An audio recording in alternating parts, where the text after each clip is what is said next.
Hello, everyone, and welcome to this AIC Conversations interview with Mr. Victor Khosla, Founder and Chief Investment Officer of Strategic Value Partners, or SVP Global.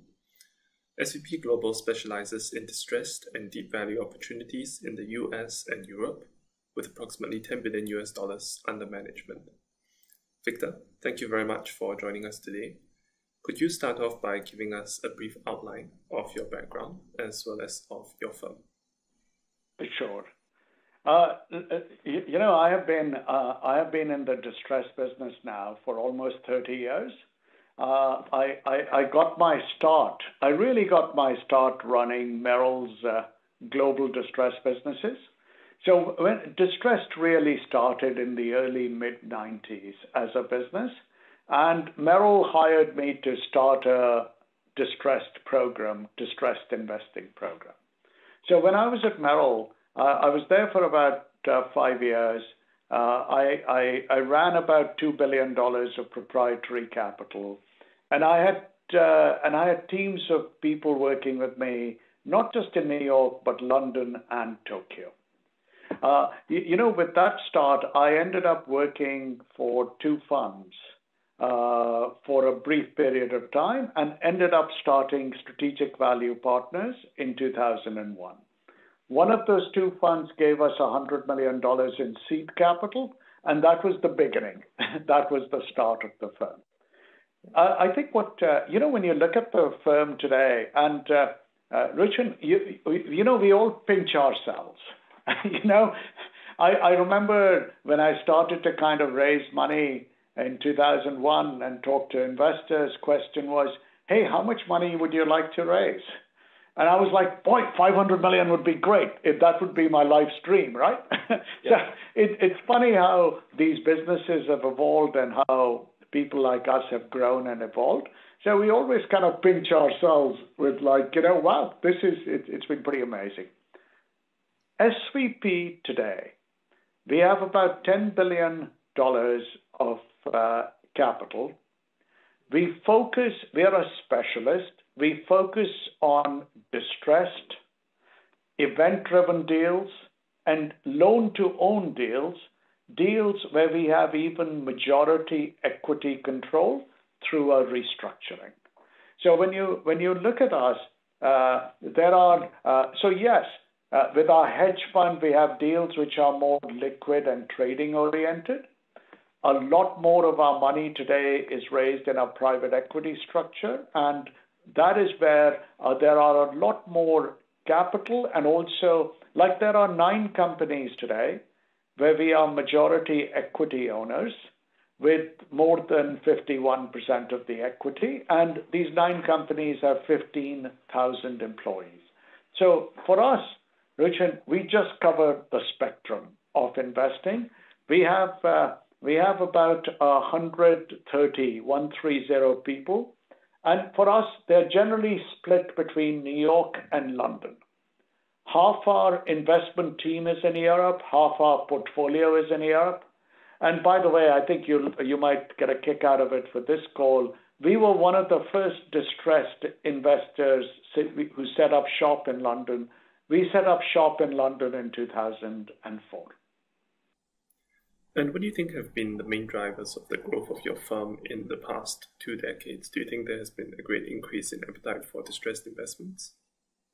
What really powers us is the high yield business has grown dramatically over the course of those last 10, 20 years, right? So high yield and leverage loans is kind of where a lot of distress comes from. Because it's like the leverage buyout houses buy with leverage, high yield and leverage loans.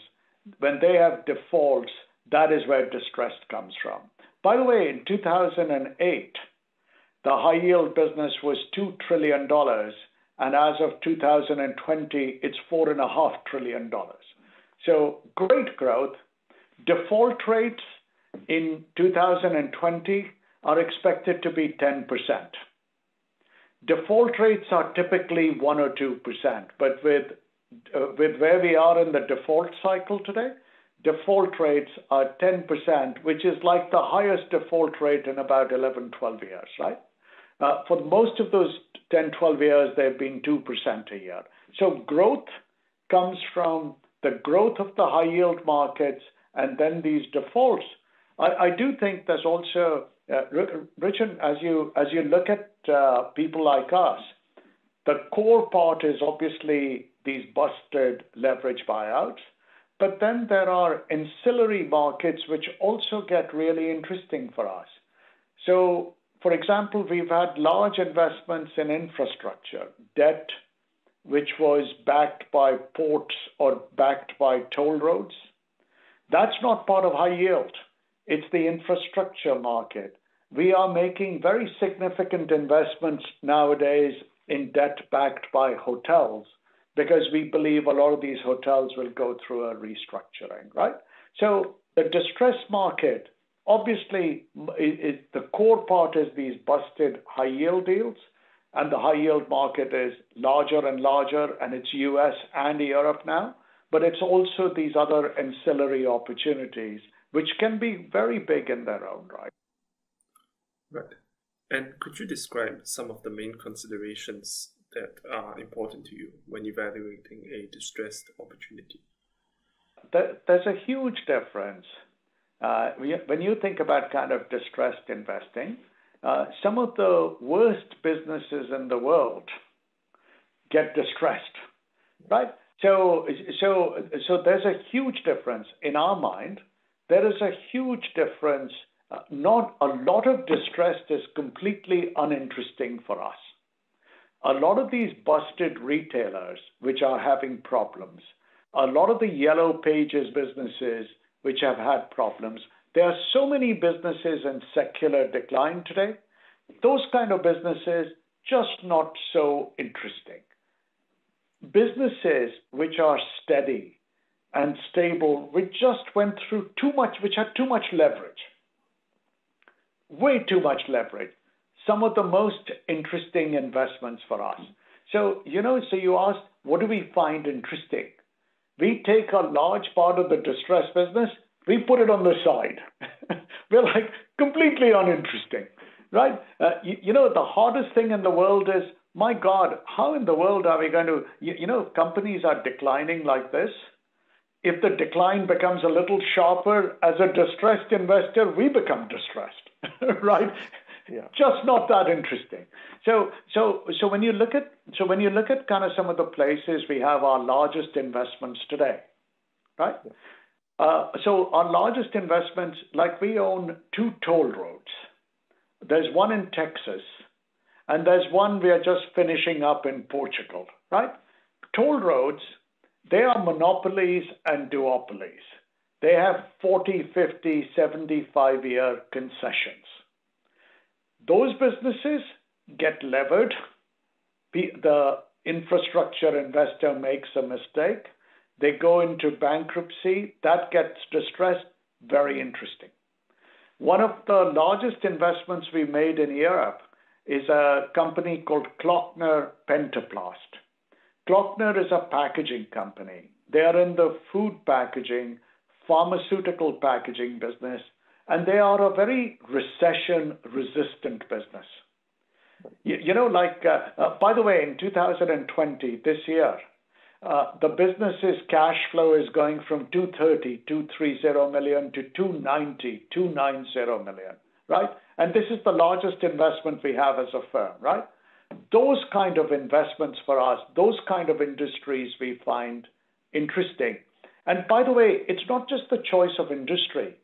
It's the purchase price, right, as you kind of do it. And something like Klockner, we've changed the management team. We built a new business plan with the new management team, and we've been executing on it, right? It's not just all paper trading, right? It's like, so for us, there's a certain group of industries and companies we find interesting, but then there's a lot more which goes into, hey, what is the price you can buy at? Is it really cheap? Can you really improve operations if you have control, and do you want control? all those other factors also come into play. So moving on to some questions about the current market. What was your narrative about COVID when it first hit the US and Europe, and how has it changed since then? Now, look, when COVID first hit the US and Europe, right, you just had real panic. You were like, some of the high yield funds and the leverage loan funds, they had redemptions. So people just sold, and they sold willy-nilly, right? So the first 30, 60 days was just distressed sellers, not even distressed companies. And you saw that same thing in equity markets. You even saw it in the US Treasury market, right? Where you could arbitrage cash and futures. Never happens, okay? But that was the first 30, 60 days of just panic starting in March. The Fed stepped in, the ECB stepped in, the governments wrote some big checks, and you started to get stabilization. So that panic, that clearly just pandemic selling went away. But now, as the market opportunity has kind of evolved since those early days, what also started to happen was the first bankruptcies, the first defaults we had, Ruchin, right? Those were pretty lousy businesses. So they were businesses like, the businesses I was describing, you just want to put on the side, right? So JCPenney in secular decline, right? COVID just throws it into bankruptcy. Virgin Atlantic, really tough airline model. Land Chile just ran out of money, filing for bankruptcy. So the first stuff we saw in the default and the bankruptcy world was very much the kind of businesses you want to put on the side and say, hey, I think a lot of this stuff is not investable. It's not even investable. But what you're having now, right? What you have today now, we are 8 months through this crisis. You've got those good businesses with bad capital structures, businesses which could plan a restructuring, didn't have to just go running into bankruptcy court because I don't have any money. I can't pay my creditors, right? You have that ilk of investment. And I think our view would be you're going to see a deep, rich flow for the next couple of years. The Fed, the ECB, they can make a difference with liquidity, and they did. The ECB has been buying bonds for years. They do not buy high-yield bonds, leveraged loan debt. They do not. And because the issue there is solvency. It's not liquidity, it's solvency, right? And I think to our point of view, this default wave, it's here. The good businesses with bad capital structures are here. The central banks can't help you when you just have so much leverage and need to restructure. And that's where we are today. But it took us the first 3-4 months of this. My gosh, it was so different. We did some of the buying in the pell-mell selling. We didn't buy any of the companies we thought were in secular decline, okay? But we did some of the buying when people had to sell because of the pressures they had with redemptions. And now, over the last 3-5 months, we've really stepped up to buy into these kind of restructurings as the good companies with bad capital structures start to restructure. So as someone who has been in this field for a while, how would you compare the opportunities presented by this crisis with those of for example, the 2008 financial crisis from the perspective of a distressed investor? Yeah, 2008 was very much a liquid, large cap trading crisis, right? So when you look at kind of 2008, the opportunities, Lehman Brothers filed for bankruptcy with $600 billion of debt. GM filed with over $100 billion of debt, right? So that crisis was all about, can I do some good analyses? Can I buy some debt? And then when markets stabilized, I go sell it. So it was a trading opportunity. It was liquid, it was large cap, it was trading. When you look at today's crisis in some ways is just as large, measured in billions of dollars of defaulted debt, right? There are some ways, like in the high yield market, you know, when you look at the default rate we're going to have, it's about the same amount of billions of dollars of defaulted debt as 2008. But the difference is the larger deals today are $5-7 billion. They're not even deals in the tens of billions filing for bankruptcy yet, right? Which is kind of what happened in 2008, 2009. So today's crisis is much more a crisis where you need skills. Like, you know, you need to be able to source and originate deals. You can't just rely on Wall Street and people just pell-mell selling like 2008. Today, when some of these businesses, you really need to operate them and improve them. You can't just be the paper trader. In 2008, we bought paper, we restructured paper, we sold the new paper. Today, when you buy into some of these businesses, because they've had problems with COVID, you've got to fix them, improve them, often change and improve the management team, build a new business plan, right? So skills today, very different. The winners today have skills which are quite different than we believe the skills which were required for 2008 and 2009. And how did you go about distinguishing between genuinely good opportunities created by the crisis and fundamentally unsound businesses that were not worth investing in, even at a deep discount? I'll answer the question perhaps with even a broader lens than the one you were using, Richard, right? So look, in our business, 97% of the people who do what we do are paper traders. You know, there are people like Goldman and Merrill Lynch who have these trading desks.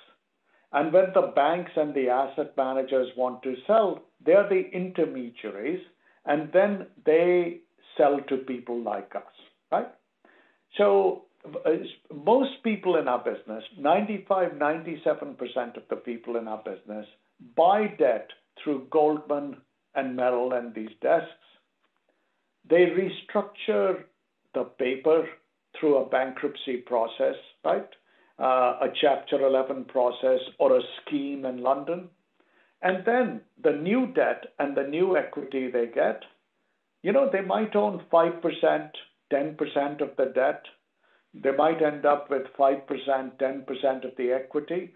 They will look to sell that new debt, that new equity in the secondary markets after an exit, right? That's the fundamental business model for the distressed business.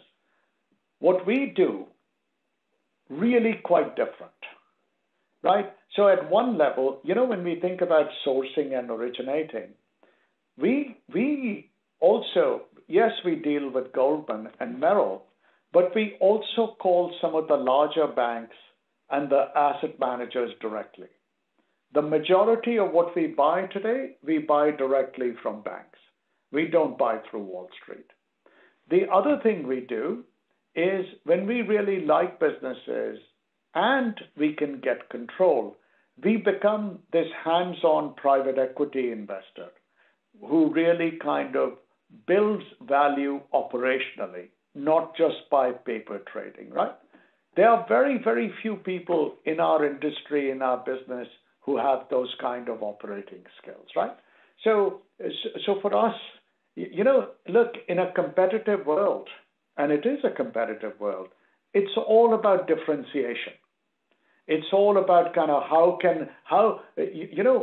we want to to have a fundamental competitive advantage. So Ruchan, what we've done is we've built a business model which is, I don't want to use the words unique, but it's very distinct, the business model we have built. And then, of course, besides that, we do a bunch of the things, I think the question you were asking. So for us, we have a DNA. As a firm, we all have a DNA, and I'll tell you our DNA. We like buying through debt, senior debt. We like doing deals which are middle market businesses, enterprise value, $1 billion, give or take.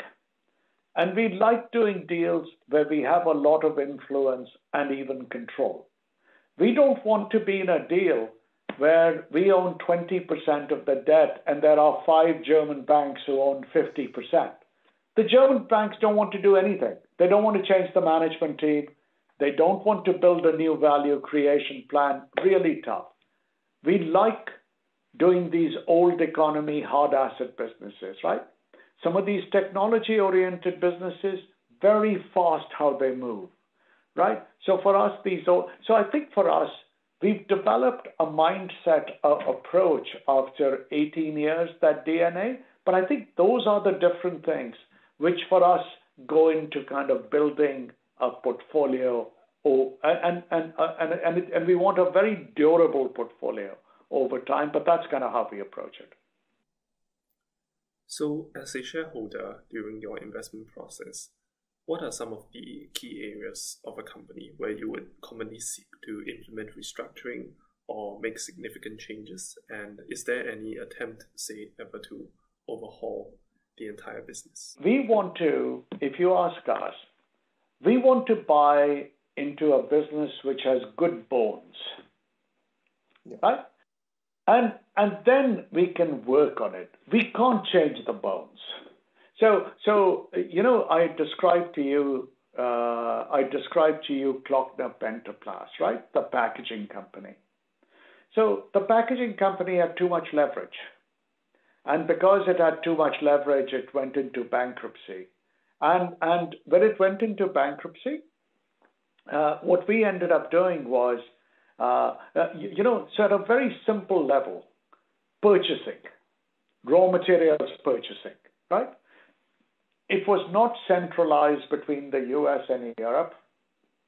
They weren't getting the most out of it. We did. In 6 short months, we did, right?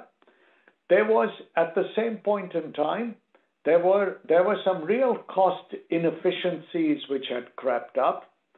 The last 1 year, the last 2 years before the bankruptcy, nobody was really, people were trying to save the company. They weren't really focused on operations as much as they should have, right? And there was low-hanging fruit. So for us, those kind of adjustments we can make. If you said, my gosh, the way we go to market is all wrong, we need fundamentally a different customer base, that's a whole different thing, right?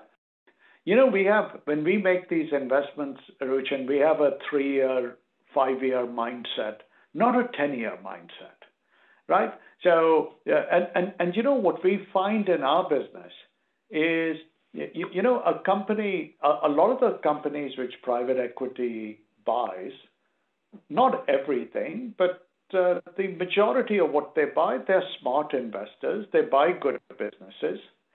They just lever them up too much.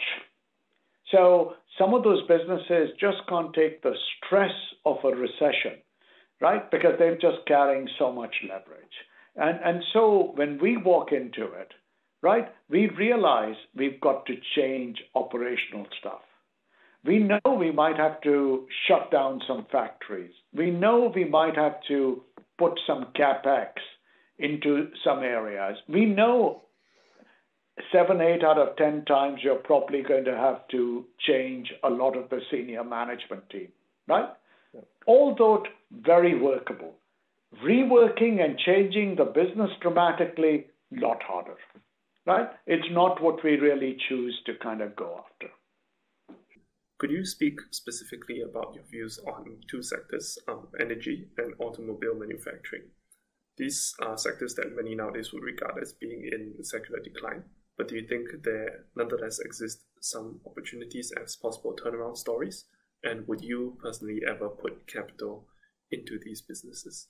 I think both of those. So when we think about energy, I would break it out into good energy. I call that electricity, power generation, and bad energy, oil and gas. Right? So when you're thinking about energy, you might be thinking about oil and gas only. If the question's about oil and gas, we find that oil and gas is almost uninvestable. Given where we are today, given the prices where we are today, there is a chance you could make a lot of money, but you could lose everything. You could easily lose everything, right? So when we look at making investments, we want a controlled risk return framework. We don't want to make investments where you can make a lot of money or lose everything, right? We're not a venture capital fund, right? In terms of how we do it, right? And we think, so for us, as we look at oil and gas, we tend to think of it as uninvestable. For the most part, uninvestable.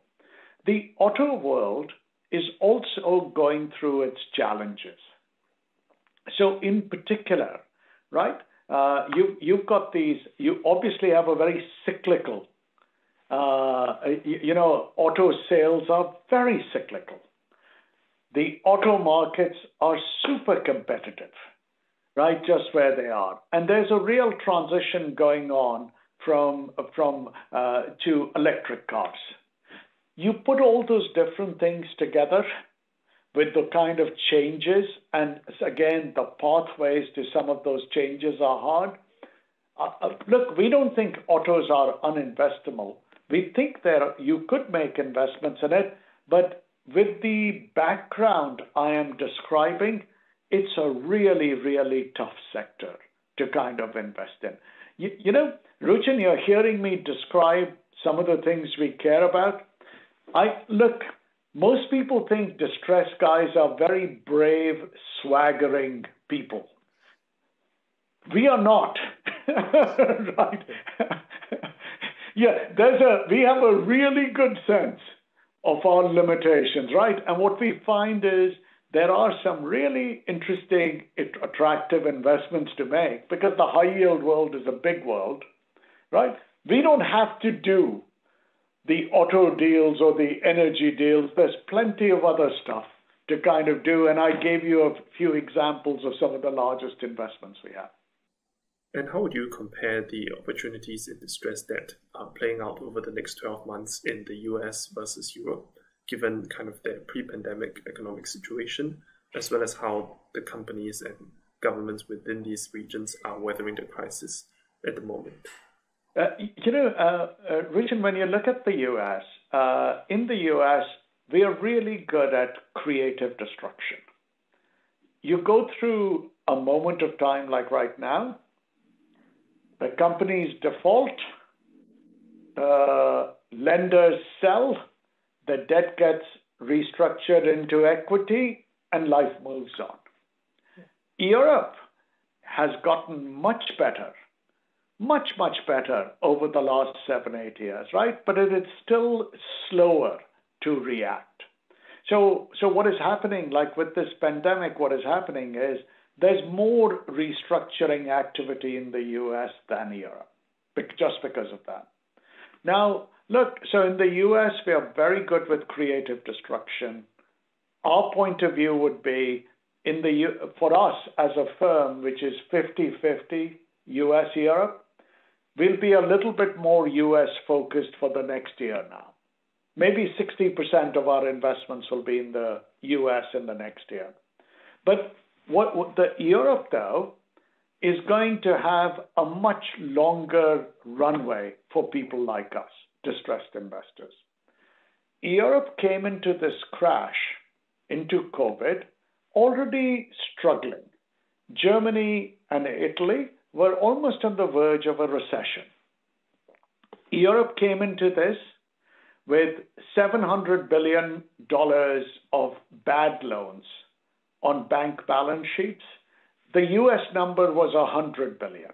So Europe came into this with still a lot of cleanup to do. And the European recession is deeper. US is down 4%. Europe's going to be down 7-8% in GDP. And then you add in the fact that European banks respond a little more slowly to restructurings. I think our sense would be for the next 12 months, we are leaning a little bit more US. And then for the second year, third year, fourth year, we are leaning more US, more Europe as the European restructurings carry on. So prior to this, you used to be a distressed debt proprietary trader at Merrill. How would you say that experience has influenced the way you run SVP Global today? How do you think distressed investing has evolved since then? And why did you choose to start a firm with a more private equity-focused approach towards distressed investing? Yeah, a couple of different questions in there. So if I could just perhaps go at them individually. When you look at my background, my career, after business school, I spent 4 years as a strategy consultant at Booz Allen and Hamilton. And once you're a strategy consultant, you learn how to, and you're working with businesses, trying to improve businesses. It's a very different place where I learned my skills, my tools, than as a Wall Street proprietary trader. I subsequently ran this proprietary desk at Merrill, and I was there for 5 years. And when you are running a proprietary business, it's not so much trading. Yes, trading is important. It's about analyses, valuation, where you choose to make investments, because you're deploying a lot of capital. You're not a broker, right? So if you ask me, I think if all I had done was work on Wall Street in a proprietary desk, I think I wouldn't have learned quite what I did. Once I include those 4 years at Booz Allen, together with my experience at Merrill, I think that's kind of what fundamentally shaped me and made me kind of, quite different than a lot of other people who do what I do. So when we look today, most of the people who do distressed are very much built in the trading mode. We're not. And again, yes, we do some trading, no question. I hope we do it well. But at the same point in time, that entire focus on making control investments, improving investments, it really comes from the fact that I have all that background at work, not just kind of a trading background. By the way, the one thing Booz Allen also really taught me, Richard, was, it's very easy to just get lost in the day-to-day and just try and execute as well, right? What Booz Allen taught me was, think about how you have competitive advantage. When you heard me describe our business, and I'm talking about sourcing directly, I'm talking about operating businesses, thinking very hard about how to have competitive advantage. There are too many smart people in this world. There are way too many people who say, hey, I'm smart, I'll figure it out. No. I don't want to just be smart. I want us to have some competitive advantage. So when you think about how we've shaped the business, how we built it, again, it's with that strategic sort of mindset, which comes from some of those experiences. So building on that, how do you go about hiring people to build on these capabilities and competitive advantage that you just described? And what does a 10 out of 10 hire look like to you? We have, as the firm's grown from about $4 or $5 billion to $10 billion over the last 4 years, right? So we've grown quite a bit. And we're going to grow again quite a bit in the next year, right? So as we've grown, right, we have hired, we've recruited people. So what I would tell you is, like, when you look at the investment team today, the investment team was about 25, 26 people 4 or 5 years ago. Today it's 51 people, right? So we've doubled the size of the investment team. We really like hiring 27, 30-year-olds.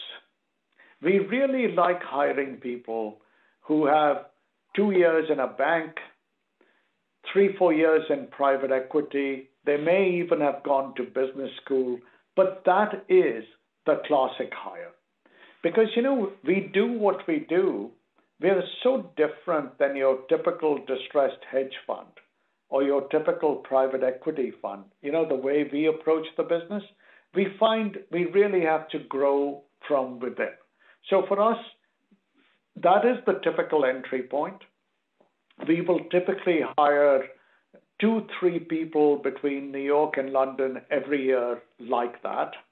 And look, I'm really proud of this.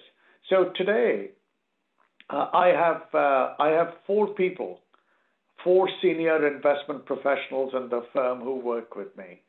2 of them are about 50, 55. Both of them have been with the firm for 12, 15 years.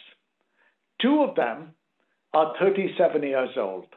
They've both been with the firm for the last 12 years.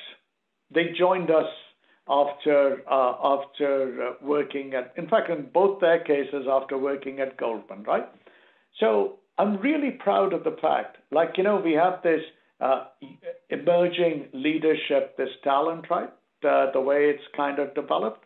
And for us, so I think, yes, we will recruit some senior people, especially when we don't have the skills. But to us, that pipeline, recruiting people at that level, developing them, growing them, right? Single most important for us, lifeblood of the firm. So for the young people watching this, what would you say are some of the most undervalued life experiences by university students as well as, say, professionals in their 20s?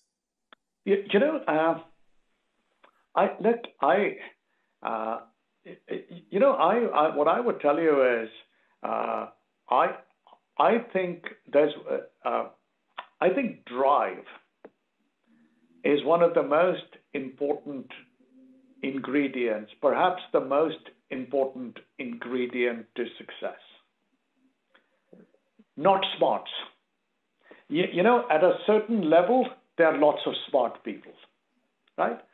Drive, the desire to succeed, right, is, I think, the most important ingredient. And I'll tell you, if I really look back at myself, I really ended up getting a lot more drive, being more focused and driven and serious about my career in my early 30s, actually not in my mid to late 20s, right? And so I think it's like, look, this is all these worlds, the businesses you're talking about, right? These are very competitive businesses. There are lots of good people, smart people around. The difference between, on a scale of 0 to 10, the difference between somebody who's a 9 and somebody who's an 8 is geometric. And one of the primary drivers to it, right, I find is really drive. Because the 8 and the 9 are often equally smart. And do you view drive as an intrinsic quality or something that can be developed in someone over time? Boy, can I tell you, I'm a late bloomer in the drive, if I ask myself. So I did. I think it's kind of hard. I'm trying to remember the exact way Ace Greenberg used to describe it at Bear Stearns. It was, I like to hire poor, hungry, driven, or something. What was it? It was something. It's some like smart, right? I think that is the recipe. I really think that's the recipe for a really important ingredient for success. Right. I think that about concludes all the questions that I have for you. Thank you very much again for taking time out of your busy schedule to join us on this interview today. It was really insightful and very, very helpful. Thank you. Richard, thanks for having me. A real pleasure and a privilege. Thank you.